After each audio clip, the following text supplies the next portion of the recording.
Hello दोस्तों, आज हम देखने वाले हैं सिंथेसिस। मैं आपको बहुत ही आसान तरीके से बताऊंगा सिंथेसिस को कैसे हल किया जाएगा। ठीक है, इसकी हर एक पार्ट को मैं आपको एक एक वीडियो में बताऊंगा। और आज एक पार्ट बताऊंगा सिंपल सेंटेंस का, और अगला उसके बाद आपको। चलिए वीडियो को शुरू करते हैं सिंपल सेंटेंस के लिए। तो पहले सिंथेसिस क्या है। सिंथेसिस का अध्ययन निम्नलिखित 3 शीर्षकों के अंतर्गत करते हैं। ठीक है, जो हमारा सिंथेसिस है। ठीक है, जो हमारा सिंथेसिस है इसमें केवल 3 शीर्षकों पर ही अध्ययन किया जाता है। ठीक है, 3 शीर्षकों पर ही अध्ययन किया जाता है।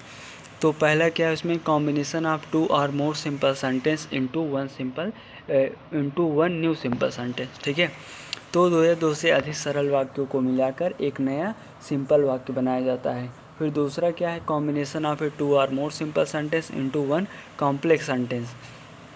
फिर तीसरा हमारा क्या है, कॉम्बिनेशन ऑफ 2 और more simple sentence into one compound sentence. तो इन्हीं तीन चीज़ों पर हमें सिंथेसिस को पढ़ना है और इन्हीं पर वर्क करना है। ठीक है, तो अब यहाँ देखिए क्या सिंपल सेंटेंस। तो सिंपल सेंटेंस क्या होता है ना। तो इसमें यहाँ देखिए simple sentence has a finite verb is called simple sentence. ठीक है, सिंपल सेंटेंस में सिंपल सेंटेंस क्या होता है, साधारण वाक्य। इसमें एक फाइनाइट वर्ब होता है, वह सिंपल सेंटेंस होता है। तो फाइनाइट वर्ब क्या होता है, finite verb is a always used according to gender, number and person is called finite verb. ठीक है, जैसे एक एग्जांपल है आई लाइक टू रीड। तो इसमें फाइनाइट वर्ब क्या है, लाइक है। इसमें फाइनाइट वर्ब क्या है, लाइक्स है। नॉन फाइनाइट वर्ब ये है। चलिए अब नॉन फाइनाइट वर्ब क्या होता है, चलिए देखते हैं। वह क्रिया जो नंबर, जेंडर, पर्सन का कोई दबाव ना हो उसे हम नॉन फाइनाइट वर्ब कहलाता है। ठीक है, नॉन फाइनाइट वर्ब कहलाता है। तो इस तरह से होगा। आगे हमें देखना है। फिर वहाँ पे कॉम्प्लेक्स सेंटेंस दिया था। तो कॉम्प्लेक्स सेंटेंस क्या होता है कि जिसमें एक प्रिंसिपल क्लास तथा एक सबऑर्डिनेट क्लास होता है, उसे हम कॉम्प्लेक्स सेंटेंस कहते हैं। ठीक है, अब ये प्रिंसिपल क्लास क्या होता है, प्रिंसिपल क्लास ऐसा उपवाक्य जो अपने आप में एक कंप्लीट मीनिंग देता हो और उसके पहले कंजक्शन लगा हो, तो उसे हम प्रिंसिपल क्लास कहते हैं। ठीक है, अब सबऑर्डिनेट, यहाँ देखिए सबऑर्डिनेट क्लास लिखा है तो कॉम्प्लेक्स सेंटेंस बनता है इन दोनों को मिलाकर।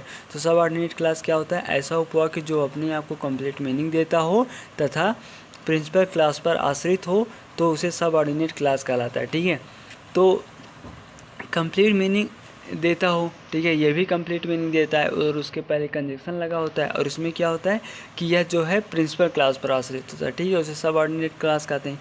फिर कंपाउंड सेंटेंस जिसमें एक प्रिंसिपल क्लास तथा एक कोऑर्डिनेटिंग कंजक्शन हो, उसे कंपाउंड सेंटेंस कहते हैं। ठीक है, अब कोऑर्डिनेटिंग कंजक्शन क्या होता है, जिसमें कंजक्शन के पूर्व अर्थ प्रकट करे, उसे कोऑर्डिनेटिंग कंजक्शन कहते हैं। जैसे ही mark absent and turn out of the class. तो इस तरह से होगा। ये सब आपको जब पता होगा तभी आप सिंथेसिस कर सकते हैं। ठीक है, उसके बाद हम आ जाते हैं सिंपल सेंटेंस। हमने क्या कि मतलब 2 या 2 से अधिक साधारण वाक्यों को मिलाकर एक नया साधारण वाक्य बनाना था। तो पहला देखिए, हम देख रहे हैं सिंपल सेंटेंस को निम्न नियमों का प्रयोग करके बनाया जाता है। तो इसके रूल हैं कैसे बनाया जाता है ना। तो जैसे उसमें पहला क्या करना है, यूज ऑफ पार्टिसिपल। तो पार्टिसिपल देखिए यहाँ क्या दे रहा, 3 टाइप्स ऑफ पार्टिसिपल 3 प्रकार के होते हैं। पहला प्रेजेंट पार्टिसिपल, दूसरा पास्ट पार्टिसिपल, तीसरा परफेक्ट पार्टिसिपल। ठीक है, ये एक्टिव वॉइस, ये पैसिव वॉइस क्या दिया है अभी मैं आपको आगे जब बताऊंगा तो आप समझ जाएंगे। ठीक है, ये अब देखिए प्रेजेंट पार्टिसिपल। तो यूज़ ऑफ प्रेजेंट पार्टिसिपल आज हम देखते हैं। उसके बाद अगर आपको पास्ट पार्टिसिपल और परफेक्ट पार्टिसिपल्स के रूल और चाहिए तो आप हमें कमेंट करके ज़रूर बताइएगा, हम उस पर भी वीडियो बनाएंगे। ठीक है, तो आज हमारा टारगेट है प्रेजेंट पार्टिसिपल। ठीक है, तो इसमें देखिए नियम क्या है, सर्वप्रथम वाक्य का कर्ता कॉमन फैक्टर में है या नहीं। जैसे दो सिंपल सेंटेंस दिया है, ठीक है, उसमें सबसे पहले हम देखेंगे कि कॉमन फैक्टर में है या नहीं। इसको हम अभी आगे आपको एग्जांपल देकर बताएंगे तो आप समझ जाएंगे कॉमन फैक्टर क्या होता है। ठीक है, उसके बाद देखते हैं कि कौन सा कार्य पहले हुआ है और कौन सा कार्य बाद में हुआ है।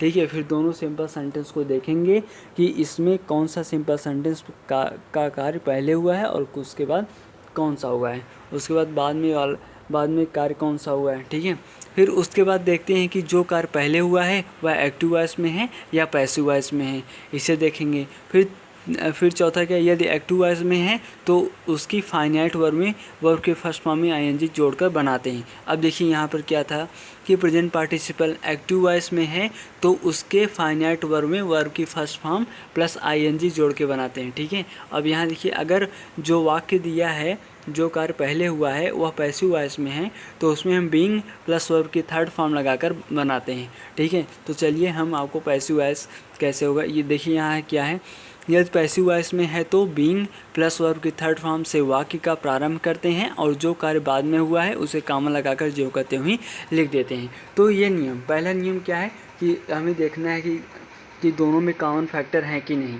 फिर उसके बाद हमें क्या देखना है कि कॉमन फैक्टर में है कि नहीं, फिर उसमें दोनों सिंपल सेंटेंस में कौन सा कार्य पहले हुआ है। फिर जो कार्य पहले हुआ है कि वह एक्टिव वॉइस में है या पैसिव वॉइस में है। अगर वह एक्टिव वॉइस में है तो उसके फाइनाइट वर्ब में वर्ब के फर्स्ट फॉर्म में आईएनजी लगा के बनाएंगे, और जो कार्य पहले हुआ है वह पैसिव वॉइस में है तो उसमें क्या लगा कर बनाएंगे, उसमें बीइंग प्लस वर्ब की थर्ड फॉर्म लगा कर बनाएंगे। ठीक है, तो जब अब चलिए हम आपको एग्जांपल बताते हैं तो आप समझ जाएंगे। तो देखिए पहला एग्जांपल क्या है, आई रीच्ड होम आई टूक ऑफ माई क्लॉथ। ठीक है, तो इसमें कार्य पहले क्या हुआ, मैं घर पहुंचा, आई टूक ऑफ माई क्लॉथ। तो इसमें घर पहुंचने जो कार्य हुआ है, जो सिंपल सेंटेंस ये पहले हुआ है। तो अब देखिए रीच्ड, तो रीच का फर्स्ट फॉर्म क्या है, रीच ना। अब इसको क्या बोला है, और ये एक्टिव वॉइस में है। पहले देखिए ये आई है, ये आई है, तो पहले देखिए कॉमन फैक्टर में है। ठीक, यही कॉमन फैक्टर का मतलब है कि ये जो दोनों सब्जेक्ट हैं वो सेम होने चाहिए, वही कॉमन फैक्टर है। ठीक है, फिर अब उसके बाद हम क्या नियम था कि देखिए कौन सा कार्य पहले हुआ है, तो आई रीच्ड होम पहले हुआ है कार्य। ठीक है, और उसके बाद देखिए ये एक्टिव वॉइस में है पैसिव वॉइस में, तो आई रीच्ड होम ये एक्टिव वॉइस में है। तब क्या करना है, फिर उसके वर्ब के फर्स्ट फॉर्म में आईएनजी जोड़ना है। तो इसका फाइनाइट वर्ब क्या है, रीच्ड है। ठीक है, तो इसका फर्स्ट फॉर्म क्या है, रीच है, तो इसके फर्स्ट फॉर्म में आईएनजी क्या हो जाएगा, रीचिंग होम। फिर उसके बाद क्या था, कॉमा लगाकर जो कहते हुए लिख दी, कॉमा लगा दीजिए, आई टूक ऑफ माई क्लास, तो ऐसे बस लिख देना है। तो इस तरह से प्रेजेंट पार्टिसिपल होगा। चलिए कुछ और उदाहरण देखते हैं। आई वॉज हैंग्री आई टूक माई क्लास। ठीक है, तो आई वाज, अब देखिए वाज का फर्स्ट फॉर्म क्या होगा ना, बहुत से लोग नहीं पता। वाज का फर्स्ट फॉर्म क्या होगा, बी होगा, क्योंकि ये बी के अंतर्गत आते हैं। ठीक है, बी में क्या कहता है, is am are was were. ठीक है, तो बी होगा। अभी देखिए एक्टिव वॉइस में है ना, इस दोनों कॉमन फैक्टर में है। ये आई वाज हैंग्री ना, तो पहले इसका ये हुआ है आई वाज हैंग्री, तो इसके बाद के फर्स्ट फॉर्म बी है, आईएनजी जोड़ना है, बीइंग हैंग्री, फिर कॉमा लगाना है, आई टुक माई cloth, I took my food. तो इस तरह से लिख देंगे कॉमा लगा के। फिर तीसरा क्वेश्चन देखिए example, he raised his gun he took aim he shot the tiger. ये बहुत ही इंपॉर्टेंट है। ठीक है, तो ही रेज्ड हिज गन, तो क्या करेगा, वो पहले अपनी गन को उठाएगा। ठीक है, फिर वह निशाना लेगा, फिर वह टाइगर को शूट करेगा। तो सबसे पहले कार्य क्या हुआ है, ही रेज्ड हिज गन। ठीक है, तो सबसे पहले उसने अपनी गन उठाई। अब देखिए फिर इसमें देखिए कॉमन फैक्टर में है। ठीक है, जो पहले कार्य हुआ है वह एक्टिव वॉइस में है।